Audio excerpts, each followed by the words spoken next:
Terbongkarnya praktik dugaan suap penerimaan mahasiswa baru yang dilakukan oleh Rektor Universitas Lampung dianggap sejumlah pihak sebagai bentuk nyata dari kapitalisme dunia pendidikan. Jalur mandiri malah diperjualbelikan.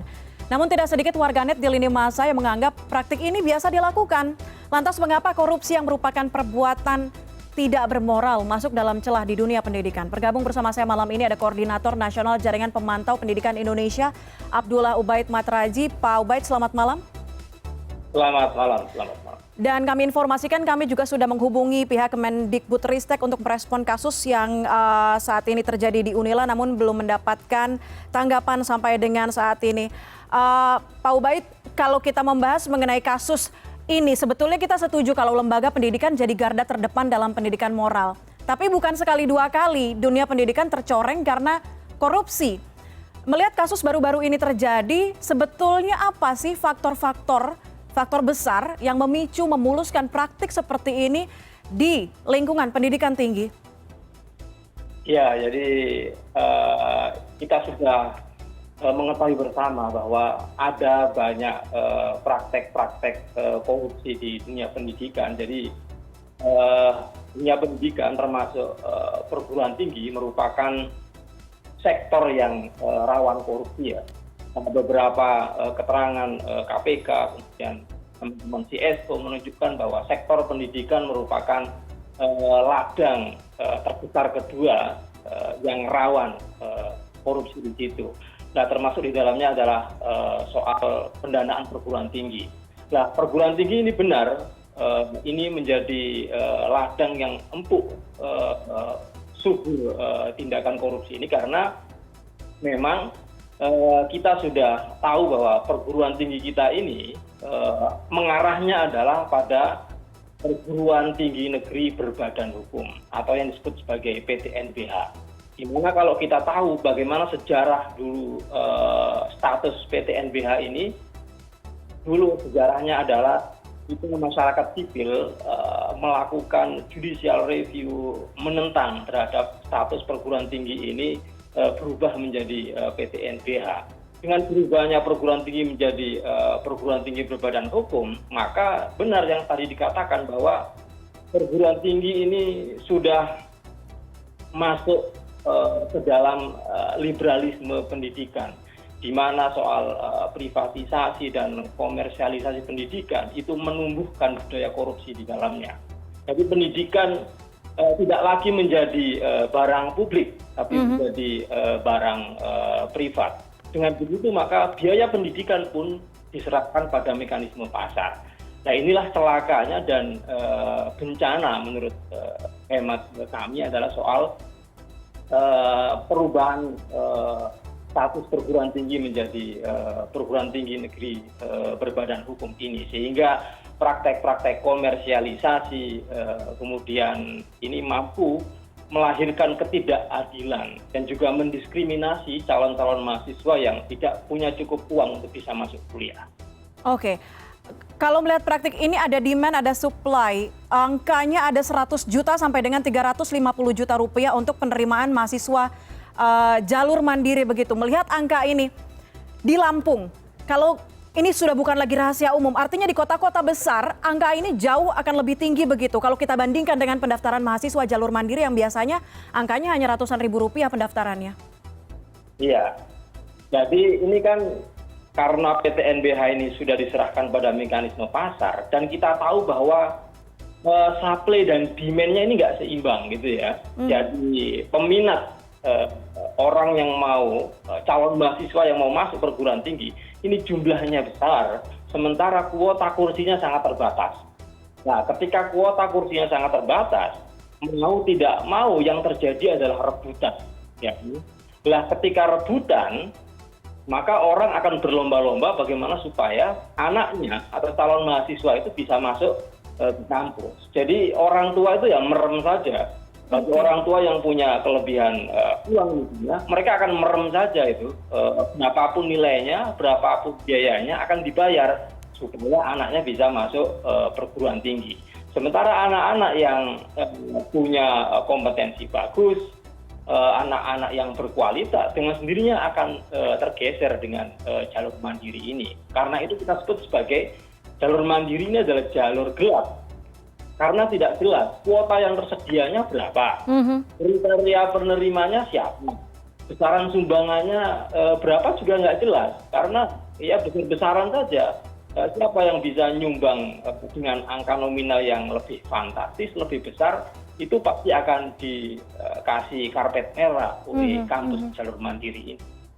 Oke, Pak Ubaid, kalau melihat praktik ini dilakukan oleh salah satu rektor begitu, pimpinan tertinggi, pejabat tinggi di universitas tersebut, di PTN tersebut, apa ada tekanankah? Kita tidak tahu berapa pendapatannya sebagai seorang rektor sampai harus membuka jalur seperti ini, membayar lewat jalur pribadi untuk bisa memasukkan anaknya di universitas tersebut. Ya, yang jelas soal motif nanti bisa didalami langsung terkait dengan apa motif dari kampus dan juga Pak Rektor. Tetapi lingkungan perguruan tinggi berbadan hukum itu adalah bagaimana kampus bisa menyerap dana sebanyak-banyaknya di luar yang bersumber dari negara ya, dalam konteks kampus negeri.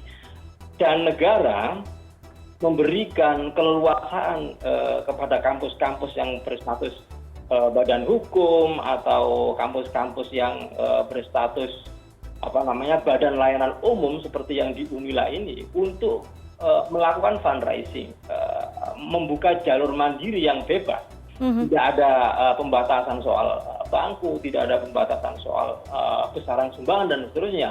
Inilah yang dimanfaatkan oleh pihak-pihak kampus secara tidak bertanggung jawab sebagai jalur ugal-ugalan untuk melakukan pemerasan ya terhadap calon mahasiswa, pemerasan terhadap orang tua, karena ini hubungan relasi yang saling menguntungkan gitu. Orang tua yang punya uang banyak, kalau mengandalkan kompetensi anaknya kemungkinan besar tidak masuk, maka dia akan menggunakan jalur-jalur seperti yang dipraktekkan di Unila ini. Mereka menggunakan sumbangan sebesar-besarnya untuk mendapatkan jaminan anaknya bisa masuk. Jadi jalur mandiri ini adalah jalur gelap, jalur ugal-ugalan yang dimanfaatkan oleh pihak kampus untuk menumpuk ya pundi-pundi keuangan baik secara pribadi maupun secara kolektif.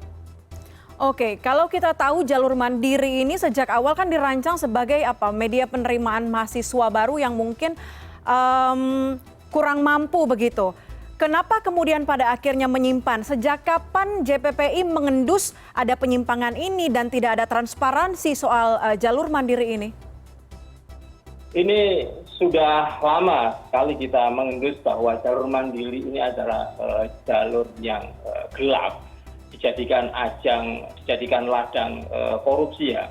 Jadi ini sama sekali bukan dijadikan jalur anak-anak yang tidak mampu, bukan. Tetapi sebelumnya kan sudah ada proses namanya SNMPTN, kemudian ada SBM.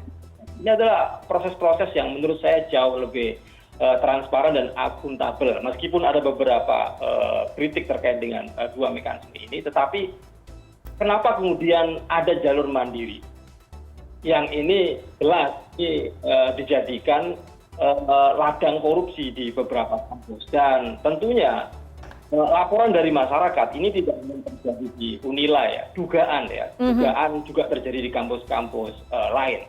Tetapi sekali lagi kami pelaku masyarakat sipil, mahasiswa dan juga orang tua sangat susah untuk membuktikan keberadaan jual beli bangku kursi di kampus ini karena transaksinya ini nggak ada jejak, kemudian para pelakunya juga saling menguntungkan, sehingga ketika kita mau melakukan pelaporan atau misalnya yang seperti disarankan oleh KPK ada jaga kampus misalnya, kita tidak punya bukti yang cukup kuat gitu.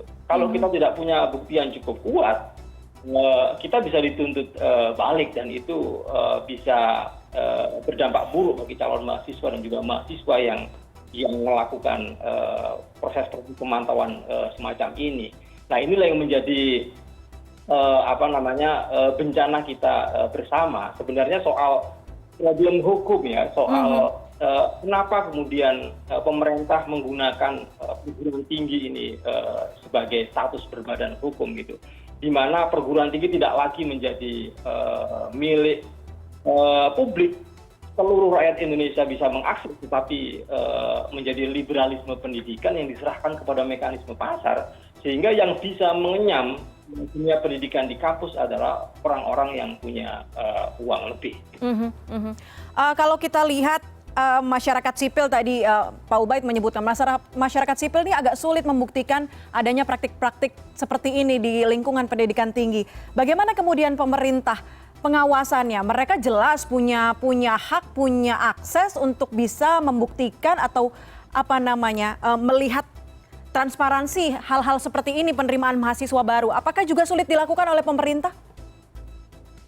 Pemerintah sangat memungkinkan untuk melakukan ini ya. Ya, kita mendukung supaya seperti yang dilakukan KPK kan, melalui operasi tangkap tangan. Dan saya yakin OTT ini kan tidak langsung, tetapi melalui pemantauan, melalui penelusuran dan seterusnya. Mereka punya tool untuk melakukan itu. Jadi ada pengawas internal, kan? Kita juga sangat menyayangkan sekali karena pengawas internal di kampus, pengawas internal di Kementerian Pendidikan dan Perguruan Tinggi misalnya, tidak mampu mengendus modus-modus ini. Padahal kasus ini itu nyata gitu ya. Nyata, banyak masyarakat, banyak calon mahasiswa, aromanya ini sangat tercium ya, sangat bisa tercium. Tetapi kan memang nggak kelihatan ini ya, nggak kelihatan. Soal pembayarannya juga nggak ada kwitansinya, gimana kita membuktikan. Kita sangat apresiasi karena KPK punya tool yang sangat banyak melalui penyadapan, pemantauan dan seterusnya, sehingga mekanismenya pun mekanisme OTT gitu ya. Ya, kita keterbatasan masyarakat sipil untuk melakukan itu. Tetapi menurut saya di dunia kampus itu belum ada ekosistem yang cukup kuat bagaimana pencegahan korupsi itu dibangun sebuah sistem ya. Yang terjadi adalah mahasiswa seringkali dijadikan korban atas kritisisme, atas protes yang dilakukan oleh mahasiswa dan juga masyarakat sekitar kampus ya. Sebelum kasus ini kita sering banyak ya sekali mendengar ada mahasiswa melakukan protes lalu mereka dipanggil oleh rektor. Ada mahasiswa yang menyuarakan suara yang berbeda dengan rektor di media sosial, lalu mereka diskorsing dan seterusnya. Ini berdampak buruk bagi suasana kampus yang demokratis, suasana kampus yang inklusif, suara kampus yang menghargai perbedaan dan seterusnya. Oke, kalau dikatakan sebagai korban mahasiswa yang masuk melalui jalur orang dalam, tanda kutip, ini kan sebetulnya mungkin bukan permintaan mereka. Ini adalah tadi pemerasan terhadap orang tua mereka agar bisa mendapatkan kursi di universitas tersebut. Bagaimana kemudian dampaknya terhadap anak-anak ini? Apakah nantinya ada perasaan ketidakadilan untuk mahasiswa lainnya yang merasa mereka melalui jalur yang sudah tepat, yang legal begitu? Iya, jadi ada dua hal. Yang pertama, jalur mandiri ini akan mendiskriminasi anak-anak yang punya kompetensi tetapi tidak punya cukup uang untuk membayar sehingga mereka tersisih. Gitu kan. Ini mereka adalah korban pertama. Yang korban kedua adalah mahasiswa yang sebenarnya dia punya uang pas-pasan, tetapi karena dia saking pengennya ingin masuk perguruan tinggi itu, maka dia harus mencari uang lebih untuk bisa masuk kampus. Jadi ini pemerasan, pungutan-pungutan yang bernuansa pemerasan ini terjadi. Jadi ada memang mahasiswa yang korban yang kedua semacam itu.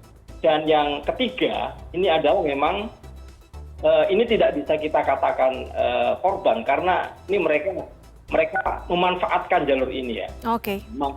Calon mahasiswa yang memanfaatkan jalur ini. Jadi mereka sudah daftar di jalur pertama tidak lolos, jalur kedua tidak lolos, lalu mereka hanya menggunakan kemampuan finansial untuk bisa masuk kampus. Gitu. Oke, baik. Terima kasih banyak atas analisisnya Pak Ubaid mengenai informasi ini. Selamat malam. Selamat malam Mbak.